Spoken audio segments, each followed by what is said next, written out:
ইয়া হাবিবাল্লাহ নবী গো, তবে জান্নাত ও জাহান্নামের জিন্দেগি কতকাল, পরকালের জিন্দেগি কতকাল আমি জিবরাইল বলতে পারবো না। জিবরাইল আলাইহিস সালাম বললেন, নবীজি তবে আমি এতটা জানি, পরকালের জিন্দেগি শুরু আছে, পরকাল জাহান্নাম জান্নাতের জিন্দেগি শুরু আছে, জান্নাত ও জাহান্নামের জিন্দেগি শুরু আছে, জান্নাত ও জাহান্নামের জিন্দেগির কোনো শেষ সীমান্ত নেই। আমার ইসলাম দরদি ভাইরা, বিশ্ব নবী সাল্লাল্লাহু আলাইহি সাল্লাম সাহাবীদের বললেন, ও সাহাবীরা শুনে নাও, ও সাহাবীরা তোমরা শুনে নাও, এই দুনিয়াটাকে যদি জমিন থেকে আসমান পর্যন্ত সরিষার দানা দিয়ে যদি ভর্তি করে দেওয়া হয়, আর 500 বছর পর পর যদি একটা পাখি এসে আসমান থেকে সরিষার দানাগুলো একটা করে ঠোঁটে করে উঠিয়ে নিয়ে আসমানের উপরে রেখে দেয়, একদিন দুনিয়া ভর্তি সরিষার দানাগুলো একদিন শেষ হয়ে যাবে, কিন্তু জান্নাত ও জাহান্নামের জিন্দেগি কোনোদিন শেষ হবে না, কোনোদিন শেষ হবে না। জান্নাত ও জাহান্নামের জিন্দেগি কোনোদিন শেষ হবে না। দুনিয়াতে এসেছেন তার জন্য, আসার জন্য একটা আপনার আমার রাস্তা ছিল, মাধ্যম ছিল, ছিল কি ছিল না বলে? দুনিয়াতে আসার জন্য একটা মাধ্যম রাস্তা ছিল। দুনিয়াতে আসার জন্য মাধ্যম রাস্তা হচ্ছে আমাদের পিতামাতা, আমাদের বাপ মা। দুনিয়াতে আসার মাধ্যম আল্লাহ পাক আপনাকে আমাকে দুনিয়ায় পাঠাচ্ছেন, কিন্তু মাধ্যম হচ্ছে এটাই, যেটা আমাদের বাপ মা আমাদের মাধ্যম, যাদের আনন্দ ফুর্তির মাধ্যম দিয়ে মায়ের পেটে অবস্থান হয়েছিল। আমার ইসলাম দরদি ভাইয়েরা, মায়ের পেটে একটা সময় নির্ধারিত টাইম বাঁধা ছিল, সেই টাইমের মধ্য দিয়ে টাইম শেষ হয়ে গেছে, সেখানেই থাকতে পাওয়া যাবে না। আমার ইসলাম দরদি ভাইয়েরা, সেই সময় মায়ের পেটে টাইমে আপনাকে আমাকে দুনিয়ায় আসতে হয়েছে, ঠিক তেমনি দুনিয়ার একটা সময় আছে, টাইম আছে, এই টাইমের মধ্যে আপনি যারা পরিমাণ এদিক ওদিক হবে না। যখন আপনার টাইম হয়ে যাবে, আপনার সম্মুখে আজরাইল এসে হাজির হয়ে যাবে, আপনাকে দুনিয়া থেকে নিয়ে চলে যাবে। আমার ইসলাম দরদি ভাইয়েরা, পুনরো কবরে যাওয়ার পরে, কবরে পরকালে যাওয়ার একটা রাস্তা রয়েছে, পরকালে একটা যাওয়ার রাস্তা রয়েছে, সেটা হচ্ছে আপনার মরণ পথ। মরণ পথ, এই মরণ পথ, মরণের স্বাদ চাকার পরে, মরণের মজা চাকার পরে, এই মরণ পথ দিয়ে মানুষ পরকালে চলে যায়। মানুষ মরণ পথ দিয়ে পরকালে যায়। কেউ যদি জীবিত পরকালে যাব মনে করে, যেতে পারবে? কোনো রাস্তা আছে? নাই, মরণ পথ দিয়ে যেতে হবে। আমার ইসলাম দরদি ভাইয়েরা, মরণ যে কত কঠিন যদি আপনি আমি জানতাম, তাহলে মরণের জন্য আমরা চিন্তা করতাম। আমার ইসলাম দরদি ভাইয়েরা, মরণ কত কঠিন। বিশ্ব নবী মরণ শয্যায় শায়িত, দয়ার নবী বিশ্ব নবী অসুস্থ হয়েছেন। আজরাইল আলাইহিস সালাম জিবরাইলের সঙ্গে এসেছেন। জিবরাইল আলাইহিস সালাম ডাক দিয়ে বললেন, নবী গো, আজকে একজন নতুন ফেরেশতা আপনার কাছে এনেছি। দয়ার নবী বুঝতে পারছেন। আল্লাহর নবী বললেন, জিবরাইল বলো সেটা কি? বলে আজরাইল আলাইহিস সালাম। বলে আপনি যদি অনুমতি দেন, তাহলে আপনার ঘরে আজরাইল আলাইহিস সালাম আসবেন। আপনি যদি ফিরে যেতে বলেন, তাহলে আজরাইল আপনার কথা শুনে ফিরে যাবে। আল্লাহর নবী বললেন, না, নিয়ে এসো, নিয়ে এসো। আল্লাহর নবীর কথার অনুমতি পেয়ে আজরাইল আলাইহিস সালাম ঘরে ঢুকলেন। আল্লাহর নবীকে সালাম দিয়ে ঘরে ঢুকলেন। তার নবী বিশ্ব নবীর জানটা নেওয়ার সময় আজরাইল আলাইহিস সালাম হাতের ছোট আঙ্গুলটা বিশ্ব নবীর বুকে ঠেকিয়েছেন, স্পর্শ করেছেন। তার নবী বললেন, আজরাইল, তোমার মরণ যন্ত্রণা এত গভীর মরণ যন্ত্রণা, বলো এত কষ্ট কেন? আল্লাহ রাব্বুল আলামিনের ফেরেশতা আজরাইল আলাইহিস সালাম বললেন, নবী গো, শুধুমাত্র আমার হাতের একটা ছোট আঙ্গুল আপনার গায়ে বুকের উপরে স্পর্শ করেছি, বলে কত যন্ত্রণা। বিশ্ব নবী ডাক দিয়ে বললেন, এত যন্ত্রণা যে বুকের উপরে তোমার হাতের আঙ্গুলটা রাখার কারণে আমার মনে হয় উহুদ, মক্কার জমিনের উহুদ পাহাড়টা আমার বুকের উপরে চাপায়া দিয়েছ। ও মুসলমান, বিশ্ব নবী সাল্লাল্লাহু আলাইহি সাল্লাম বললেন, ও আজরাইল, তুমি মরণ কষ্ট যত আছে তুমি আজকে আমি বিশ্ব নবীর উপরে যত কষ্ট, সমস্ত কষ্টগুলো দিয়ে দাও। আমার আনেওয়ালা উম্মত কিয়ামত পর্যন্ত যত উম্মত আসবে তাদের কষ্ট দেবে না। ও মুসলমান, বিশ্ব নবী সাল্লাল্লাহু আলাইহি সাল্লাম উম্মতের কত ভালোবাসতেন, কত মহব্বত করতেন, উম্মতের জন্য দয়ার নবীর অন্তর সর্বক্ষণ কাঁদতেন। সেই বিশ্ব নবী বললেন, মরণ এত কঠিন, এই মরণ কিন্তু আমাদের সকলেরই একদিন আসবে। না মরবো না আমরা? মরণ একদিন সকলেরই আসবে। সেই জায়গায় আমাদেরকে সকলকে একদিন পতিত হতে হবে। আমার ইসলাম দরদি ভাইয়েরা, শুধু মরলে হয়ে যাবে না, মরণের পরেই তো মজা শুরু। এই দুনিয়ার মজা তো কি?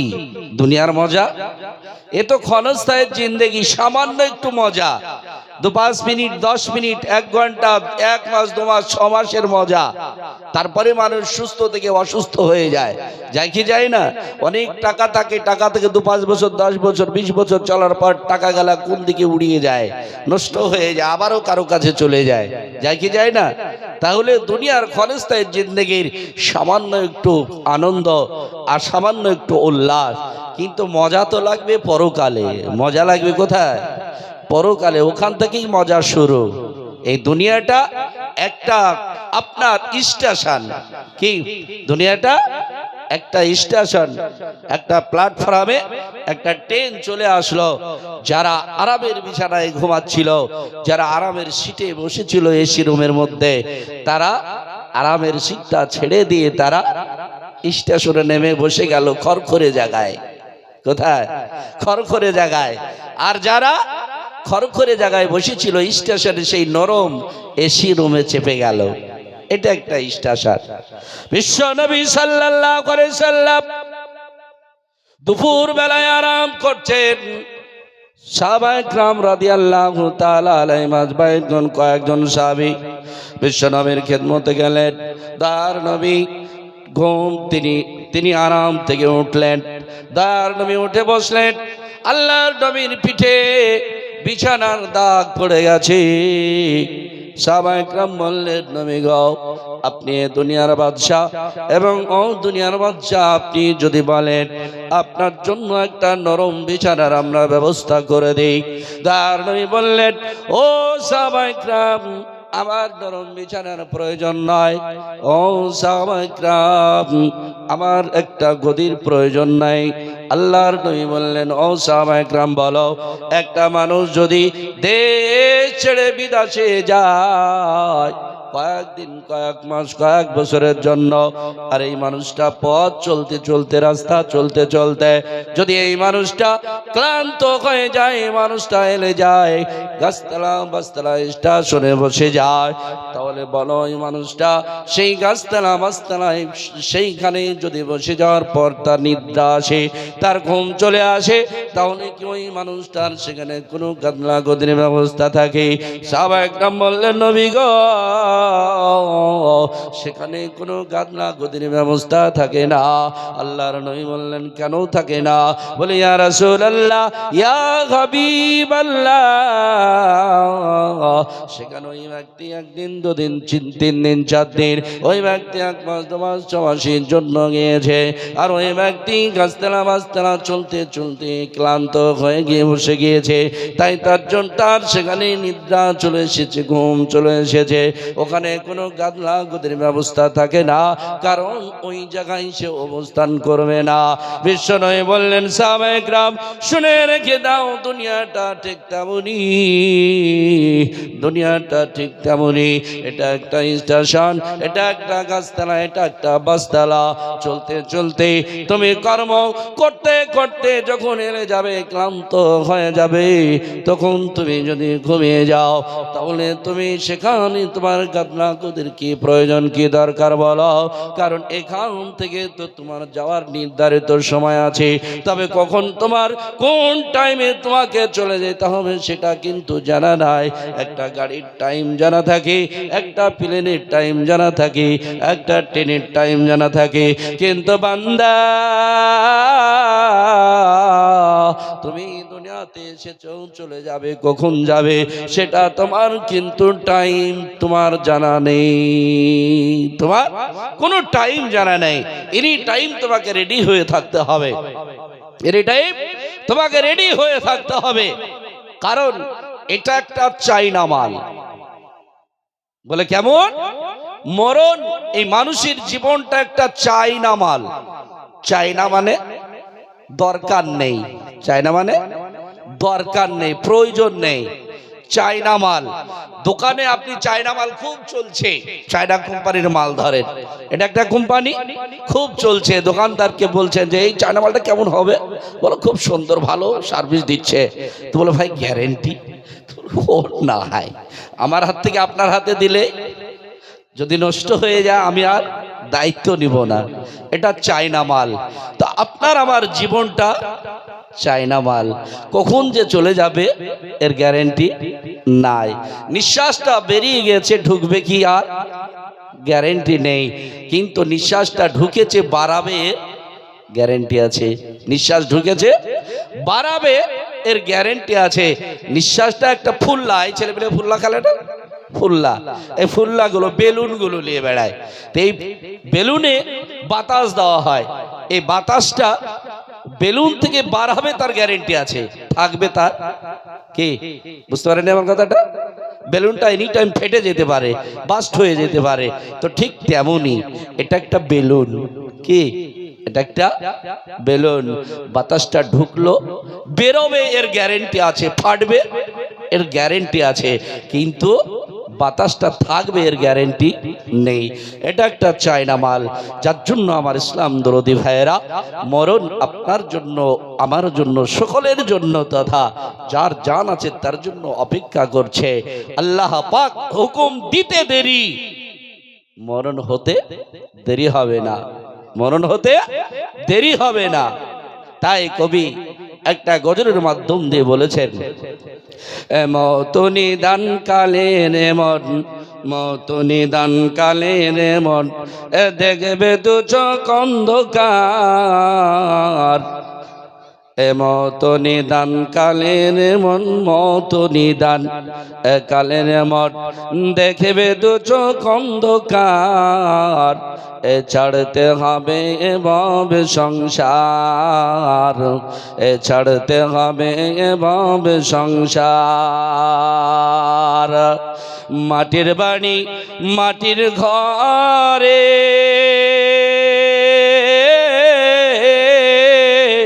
থাকবে তুমি একা পড়ে। মাটির বাড়ি মাটির ঘরে, থাকবে তুমি একা পড়ে। সঙ্গের সাথী কেউ হবে না ওই কবরে তোমার। ছাড়তে হবে এভাব সংসার, ছাড়তে হবে এভাব সংসার। মত নিদান কালের মন, মত নিদান কালের মন, দেখবে দু চোখ অন্ধকার। ছাড়তে হবে এভাব সংসার। আমার ইসলাম দরদি ভাইরা, এটাই হচ্ছে মরণ। আপনাকে দুনিয়ার বুকে একদিন চলে যেতে হবে। তাই যাওয়ার আগে আপনার আমার জন্য দুনিয়ায় 50, 60, 100 বছর জিন্দেগি বাঁচতে এসেছি। তার জন্য আপনার ব্যবসা বাণিজ্য, চাকরি বাকরি, বহু কিছু লাগে, সেগুলো আপনাকে করতে হয়। ঠিক তেমনি পরকাল চিরস্থায়ী জিন্দেগি। এই জিন্দেগির জন্য আপনারও কিছু প্রয়োজন আছে, আপনারও কিছু দরকার আছে, সেগুলো আপনাকে দুনিয়ার জমিন থেকে আপনাকে নিয়ে যেতে হবে। আল্লাহর নবী বললেন কবর বড় কঠিন, ওই কবরে যেতে হলে তোমাকে কমসে কম, ওই কবরে যেতে হলে তোমাকে দুটো জিনিস লাগবে। এক নাম্বার হচ্ছে ঈমান, আর দুই নাম্বার হচ্ছে আমল। এক নাম্বার ঈমান আর দুই নাম্বার আমল। বিশ্ব নবী বললেন ঈমান ও আমলের সঙ্গে এমন একটা সম্পর্ক, ঈমান ও আমলের সঙ্গে এমন একটা সম্পর্ক, এমন একটা আত্মীয়তা, এমন একটা বন্ধন। ঈমান আল্লাহ এবং রাসূলের উপরে ঈমান নিয়ে আসলেন। ওই ঈমানটা আপনার, ওই ঈমানটা আপনার আমল যদি না থাকে, আমল যদি না করেন, তাহলে আপনার ঈমানটা বৃদ্ধি হবে না। আস্তে আস্তে আস্তে আস্তে অন্যায় করে করে, অত্যাচার জুলুম করে করে, আল্লাহর নাফরমানি করে করে আপনার ঈমানটা নিম্নিমা হয়ে যাবে। অর্থাৎ ঈমানটা আপনার যাররা পরিমাণ হয়ে যাবে। দেখা যাবে এমন সময় আপনি কোন কথায়, কোন কর্মে, কোন কাজের দ্বারায় আপনার ঈমানটা আপনার মধ্যে দিয়ে চলে গিয়েছে, সেটা আপনি টেরও কোনোদিন পান নাই। আমার ইসলাম দরদি ভাইয়েরা, বিশ্ব নবী বললেন ঈমানটা কেমন বস্তু, সাহাবায়ে কেরাম তোমরা শুনে নাও। ঈমানটা কেমন জিনিস, কেমন বস্তু তোমরা শুনে নাও। আল্লাহর নবী বললেন মায়েরা রুটি বানানোর জন্য আটা খুমির করে, আটাগুলো খুমির করে, আটাগুলো হাত দিয়ে সানে। বিশ্ব নবী বললেন ও সাহাবায়ে কেরাম, মায়েরা আটা সানার সময় মায়েদের মাথার লম্বা লম্বা চুলগুলো যদি একটা খুলে আটার মধ্যে পড়ে যায়, আর ওই মা লক্ষ্য না করে আটার মধ্যে যদি ওই চুলটা সেনে দেয়, কিছুক্ষণ পরে যদি মায়ের লক্ষ্য চলে যায়, নজর চলে যায়, ও আটার মধ্যে থেকে চুলটা টান দিয়ে বের করে নেয়। বলো সাহাবায়ে কেরাম, ওই আটার মধ্যে, ওই খুমির করা আটার মধ্যে গিয়ে চুলটা বের করার জন্য কোনো রাস্তা থাকে, কোনো চিহ্ন থাকে, কোনো রাস্তা হয়ে যায় বলে না, সেটা বোঝা যায় না। আর ওই চুলটা টেনে নেওয়ার সঙ্গে সঙ্গে রাস্তাটা বন্ধ হয়ে যায়।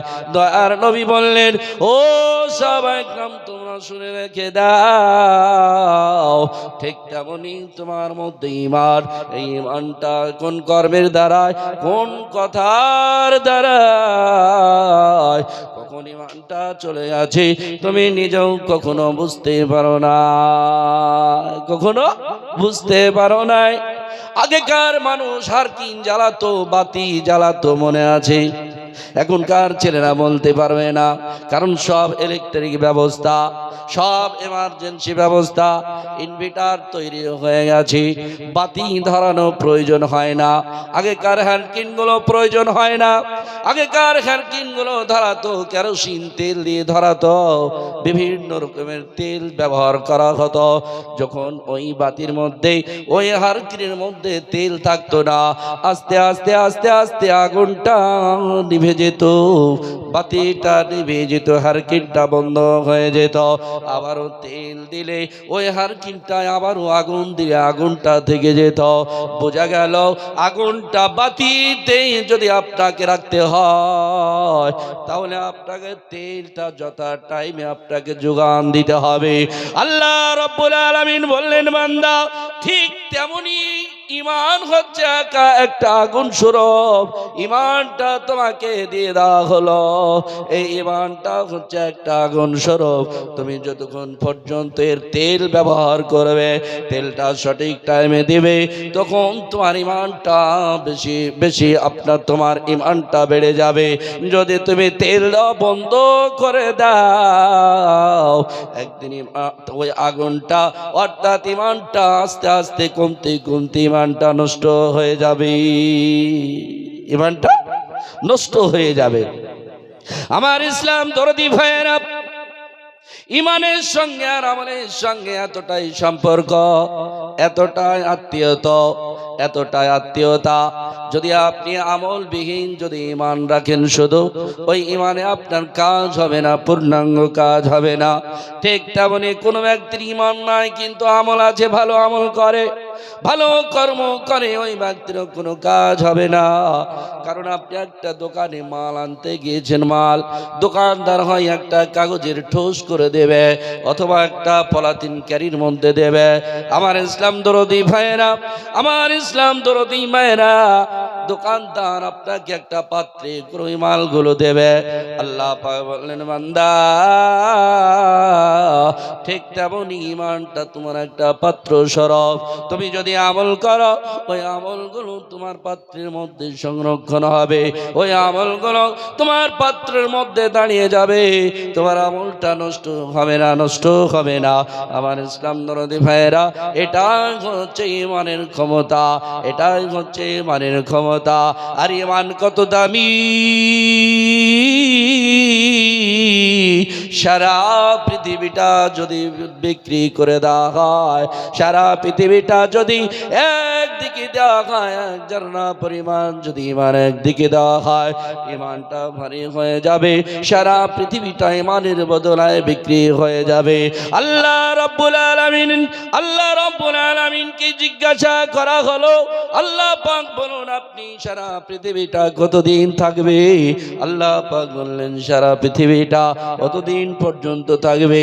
যতদিন পর্যন্ত আমার একজন আল্লাহ আল্লাহ আল্লাহ আল্লাহ আল্লাহ বলনেওয়ালা একজন বান্দা পৃথিবীতে থাকবে, ততদিন পর্যন্ত সারা পৃথিবীর প্রত্যেকটা নিয়ম ঠিক থাকবে। প্রত্যেকটা নিয়ম, সূর্য পূর্ব দিকে অস্ত উঠবে, উদিত হবে, পশ্চিম দিকে অস্তমিত হবে। এইভাবে আমার প্রত্যেকটা দুনিয়ার নিয়মগুলো ঠিক থাকবে। যখন সারা পৃথিবীতে একটাও মানুষ থাকবে না, সারা পৃথিবীটাও সেই দিন ধ্বংস করে দেব। তার নবী আর কিন্তু পৃথিবীটাকে আমরা মনে করি এটাই আমাদের এটাই হচ্ছে আসল জায়গা, আমরা এটাই মনে করি, কিন্তু না না, আমাদের ধারণাটা ভুল। এটা আমাদের আসল জায়গা নয়, আমাদের আসল জায়গা হচ্ছে পরকাল। বিশ্বনবী বললেন পৃথিবীর জাররা পরিমাণ মূল্য নাই, জাররা পরিমাণ দাম নাই। আল্লাহর নবী বললেন না, আল্লাহর নবী একটা রাস্তা দিয়ে হেঁটে যান কয়েকজন সাহাবীর সঙ্গে সাথী নিয়ে। আল্লাহর নবী পাঁজরের দিকে তাকালেন, সাইডের দিকে তাকালেন, দেখলেন কয়েকদিনের একটা ছাগলের মরা বাচ্চা ওই গর্তের ভিতরে পড়ে। আল্লাহর নবী ওই বাচ্চাটা হাতে উঠিয়ে নিলেন আর সাহাবীদের বললেন, ও সাহাবীরা বলো, এই ছাগলের মরা বাচ্চাটা তোমাদের কাছে আমি কয়েক দিরহাম দাম নেব, তোমরা কি নেবে? সাহাবায়ে একরাম বললেন, নবী গো, ওই বাচ্চাটা আমরা কেউ নেব না। আল্লাহর নবী বললেন, তোমাদেরকে আরো কম মূল্যে দেওয়া হবে, তোমরা নেবে? সাহাবায়ে একরাম বললেন, নবীজি ওই বাচ্চাটা আমরা কেউ নেব না। আল্লাহর নবী বললেন, ও সাহাবায়ে একরাম, এই ছাগলের বাচ্চাটা তোমাদের বিনামূল্যে দেওয়া হবে, তোমরা কেউ নেবে? সাহাবায়ে একরাম বললেন, নবীজি এই বাচ্চাটা আমরা বিনামূল্য কেউ নেব না। আল্লাহর নবী জিজ্ঞাসা করলেন, সাহাবীরা বলো তোমরা কেন কেউ নিতে চাইলে না? আল্লাহর নবীকে সাহাবায়ে কেরাম বললেন, ইয়া রাসূলুল্লাহ, ইয়া হাবিবাল্লাহ, নবীজি আমরা বাচ্চাটা এই কারণেই নেব না, কয়েকদিনের ছাগলের মরা বাচ্চা, এই বাচ্চাটার কোনো মূল্য নেই। কারণ এই বাচ্চাটার চামড়া দ্বারা তো কোনো লাভ হবে না, কোনো উপকার হবে না। তাই ইয়া রাসূলুল্লাহ